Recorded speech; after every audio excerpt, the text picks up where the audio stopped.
Tara, dasal tayo. Gusto kitang ipanalangin sa araw na ito. Sa ngalan ng Ama, ng Anak, ng Espiritu Santo. Amen.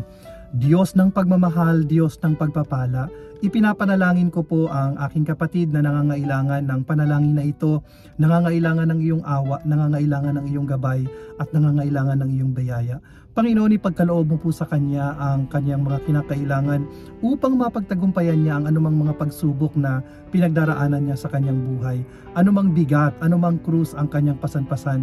Panginoon, tulungan niyo po siyang buhatin ang bigat upang makaramdam siya ng kaginhawahan at kagaanan sa buhay.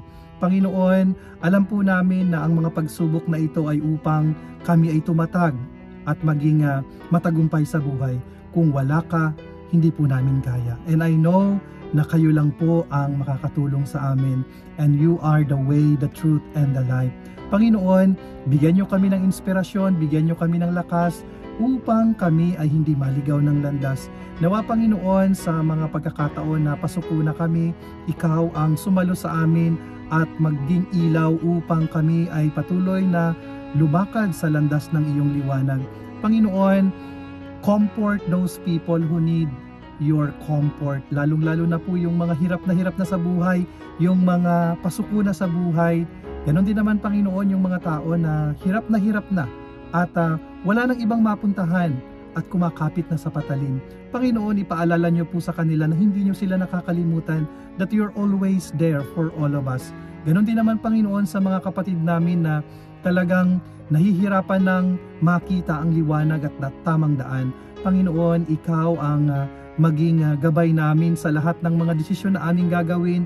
Ang mga tao na nahihirapan dahil sa mga karamdaman, dahil sa mga sakit na kanilang daladala. Ganon din naman Panginoon yung mga broken, yung mga nahihirapan ng magmahal, yung mga nahihirapan ng magpatawad. Alam po namin Panginoon na kayo ang modelo ng tunay na pagmamahal, na walang pag-ibig na mas hihigit pa sa pag-aalay ng kanyang sariling buhay para sa kanyang kaibigan. Panginoon, ang iyong krus, ang simbolo ng pagmamahal, ang siya nawang maging gabay namin sa aming mga buhay. Nawa Panginoon, patatagin niyo kami at ipadala ang iyong Espiritu upang kami ay patuloy na lumapit at tumawag sa iyo. Panginoon, nagpapasalamat po kami sa lahat ng biyaya kahit na po kami ay nahihirapan. Alam po namin na nariyan kayo at hindi nyo kami pababayaan. Ito ay hinihiling namin sa pangalan ni Jesucristo na aming Panginoon, ngayon at magpasawalang hanggan. Amen. Sumainyo ang Panginoon at pagpalain kayo ng makapangyarihang Diyos, Ama, Anak at Espiritu Santo. Amen.